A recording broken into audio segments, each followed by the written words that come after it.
Salut. Bon, une fois n'est pas coutume, je filme dans ma chambre.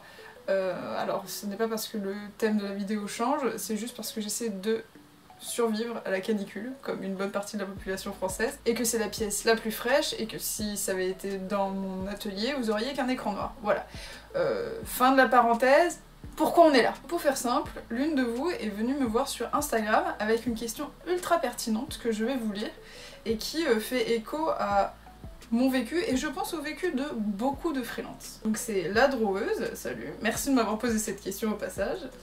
Donc il y a marqué « Bonjour, j'ai l'impression de faire le courrier des cœurs. J'ai une question de freelance complexée, je n'arrive pas à me détendre et à prendre du temps pour moi sans culpabiliser. Ça t'arrive, ou ça t'arrivait aussi? Est-ce que tu as un conseil pour passer au-dessus de ce genre de sensation? Merci pour tes partages. » C'est une vraie, grosse, énorme question.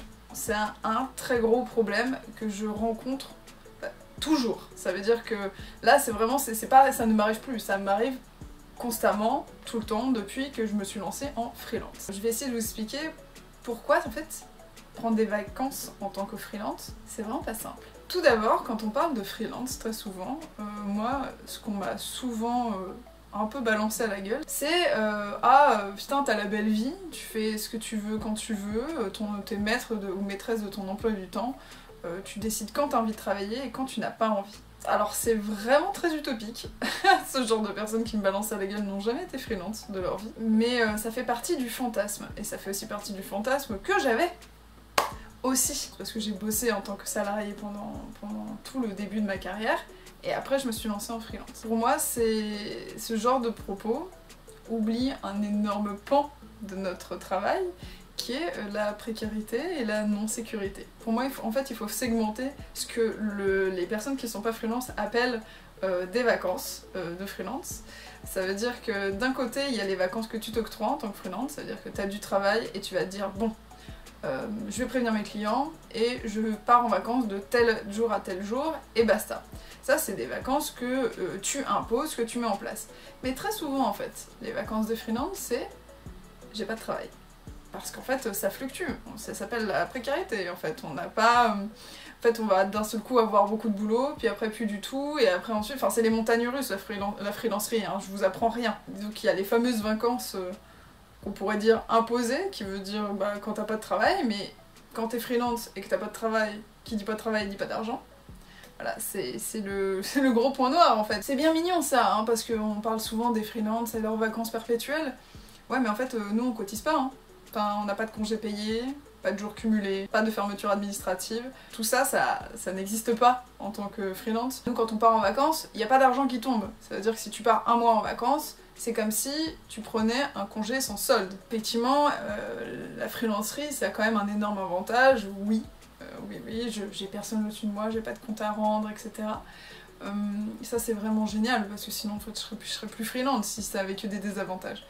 C'est juste que très souvent, quand tu commences à embrasser cette activité d'auto-entreprise, en fait, tu embrasses la culpabilité qui va avec, qui est la culpabilité de l'inaction. Cette culpabilité de l'inaction, elle est souvent couplée avec l'injonction à produire. Ça veut dire que globalement, dans notre société, on est bien d'accord, il faut produire, il faut montrer à la société que tu es utile. Et c'est quelque chose qu'on nous inculque dès le début, dès qu'on est enfant. En fait, cette vidéo qui pourrait paraître un peu anodine, elle prend ses racines vraiment dans cette injonction à produire. Quand on demande à quelqu'un qu'est-ce que tu fais dans la vie, et très souvent, tout le temps, la personne te répond par son travail. Et c'est quand même pas anodin. Toute cette culpabilité-là, elle met en question beaucoup aussi notre société par rapport au travail. Bon, je vais pas faire une vidéo là-dessus parce que déjà j'ai pas les skills et c'est pas la thématique centrale, mais c'est très intéressant d'y accorder un intérêt. Donc, comment ça se caractérise, cette culpabilité de l'inaction? C'est très simple. Ça m'est arrivé il y a encore 2 semaines. J'ai quasiment terminé ma BD, ça, youhou, génial, sauf qu'en fait, ça commence à mettre un point final à 1 an et demi de travail. Donc vraiment, il y a ce côté... C'est comme si tu faisais un sprint, un marathon, puis après t'enchaînais avec un sprint, et après, bah, il faut que tu t'arrêtes de courir instantanément. C'est comme si on demandait voilà, à des sprinteurs, au moment où t'as fini, où t'as passé la ligne d'arrivée, tu dois t'arrêter net. C'est impossible, on est bien d'accord. Donc je me suis retrouvée devant mon ordinateur à me dire que je devais travailler. Mais je n'avais pas plus grand chose à faire en fait. Alors qu'une autre partie de mon cerveau me disait bah non, t'as fini ton travail. Je me suis retrouvée à faire des tâches mineures en les faisant traîner pendant des plombs. Vous savez, des tâches qui prennent habituellement max 10 minutes. Et là, bizarrement, elles prennent 1 heure. T'as l'impression que tu dilues, voilà, tu dilues ton travail pour avoir la sensation que tu travailles. C'est fou, hein, d'avoir la sensation de faire du présentéisme alors que t'as pas de patron. On s'accorde tous à dire que le présentéisme dans le salariat n'a aucun sens. D'être là, pour juste montrer à ton patron que tu es là alors que t'as fini ton travail, mais le travail il se finit à 18h et pas à 17h. Ça n'a aucun sens. Et bah là, je me suis rendu compte, ça m'a frappé, que je faisais du présentéisme pour moi. C'est un mécanisme hyper bizarre, mais je pense que tous les freelances qui me regardent l'ont déjà vécu. Ce truc où t'es assis à ton bureau et tu t'arrives pas à décrocher. Et c'est assez terrible. Tu te sens vraiment con en fait. Pourquoi ça fait ça? Je pense qu'il y a cette fameuse inertie de beaucoup de travail et d'un seul coup plus. Il y a aussi cette énorme culpabilité de se dire ben les gens autour de moi travaillent et moi pas. Moi je suis en couple avec une personne qui est salariée, donc voilà, il rentre le soir, il part le matin, il a des congés, des RTT, et en fait je me suis rendu compte que je m'accordais ces jours off, complètement off, que quand lui les avait. Sinon c'était de la culpabilité. Et en fait pour moi cette culpabilité elle va aussi avec ce petit syndrome de l'écureuil, vous savez, genre en fait cette culpabilité elle embrasse la précarité parce qu'on sait tous que c'est une épée de Damoclès qu'on a tous au-dessus de nous. On va vouloir jouer l'écureuil à emmagasiner de l'argent pour au cas où on n'ait pas de clients qui arrivent, sauf que vous voyez le cycle, ça veut dire que on va bosser, emmagasiner, essayer d'avoir le plus d'argent possible au cas où on n'ait plus de clients, et au moment où on n'a plus de clients, on fait du présentéisme devant notre ordinateur. Ça veut dire que on n'arrive même pas à profiter du temps qui nous est imposé, parce qu'en l'occurrence le chômage technique, on va dire ça comme ça, le chômage technique, et ben, c'est du temps imposé. Il y a aussi un autre facteur, parce que pour moi c'est juste un entrelac de facteurs hein, qui nous fait réagir comme ça. Ton endroit de pause, ton endroit de vacances, et ben c'est l'endroit où tu travailles. Mon compagnon il a des vacances, quand il a ses week-ends, etc. et ben il reste chez lui quoi. Et ça lui change, et ça lui fait plaisir, et il est content. Et moi en fait je suis en mode genre ok c'est comme tous les jours moi. Il y a aussi ça, ce truc de t'es toujours le cul entre deux chaises, entre le lieu où tu bosses et le lieu où tu vis. Tu te dis, bon, je vais casser ce cycle infernal, je vais faire des trucs différents, je vais aller, je sais pas, jardiner, je vais aller me balader, je vais aller faire du sport, peu importe. Et là, bam, qu'est-ce que tu reçois? Un mail de client. Tu te retrouves à te remettre dans le boulot. Moi, je me vois les moments où je me dis, bon bah, je vais aller lire dehors, et là, tu reçois un mail d'un de tes clients qui t'a pas répondu pendant les 4 jours où t'as fait du présentéisme devant ton ordinateur, et au moment, parce que c'est les lois de l'emmerdement, hein, au moment où tu t'installes et tu dis bon, je m'accorde ça, le mail arrive.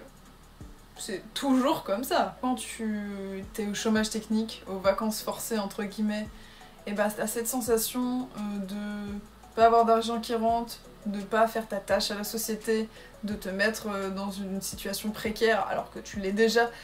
Donc il y a cette sensation là qui te broie un peu les entrailles de culpabilité et qui t'empêche donc de prendre ce temps qui t'est forcé à prendre. T'as vraiment l'impression d'avoir un cadeau de tiens prends-le ce temps, et t'es en mode genre non c'est bon. Et quand tu prends ces vacances, quand tu les prends et tu dis je les prends pour moi, et ben t'as toujours un rien de rebasculer dans le travail.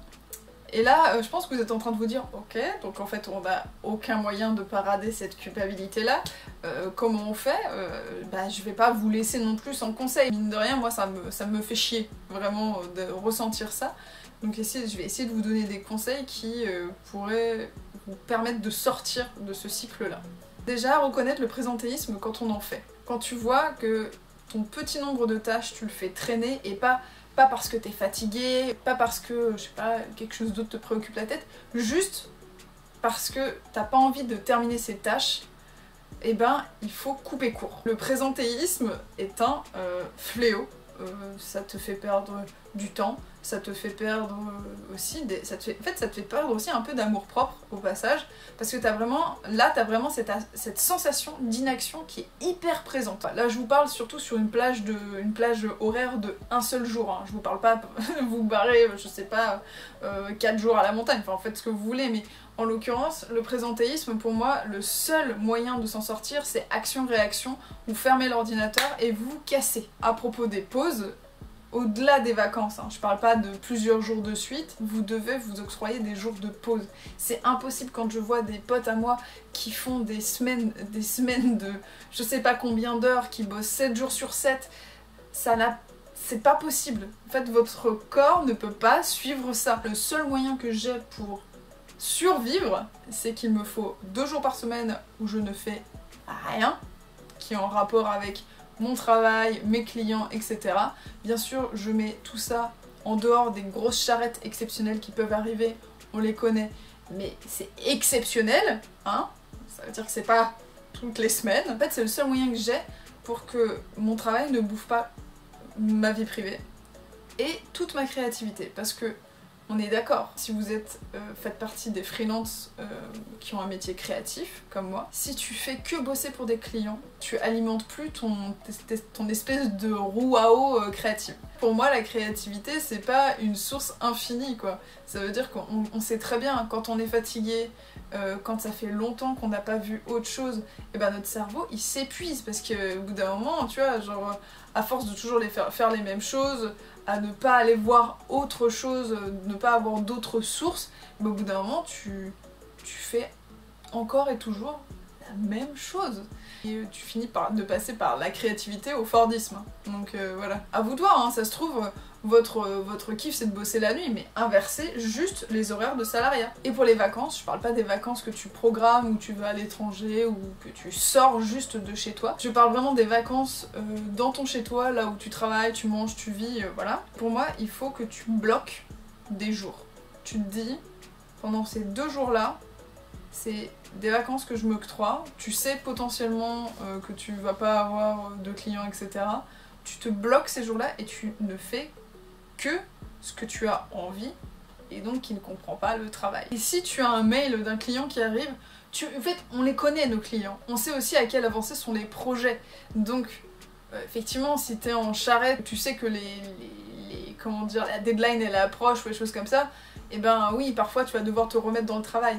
Mais quand tu sais que le projet il traîne un peu en longueur, que machin est en vacances, que c'est pas du tout pressé, etc., et que t'es vraiment large sur tes deadlines, n'ouvre pas ce mail. Ne l'ouvre pas. Ou ouvre-le, mais ne retourne pas travailler.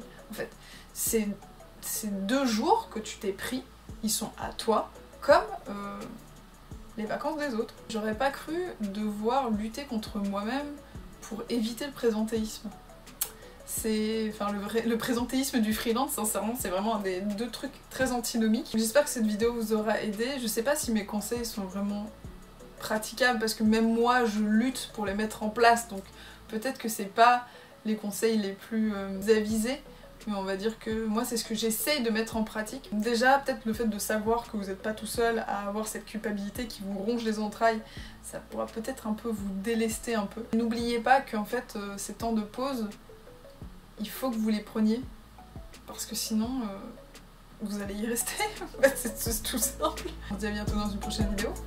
Salut!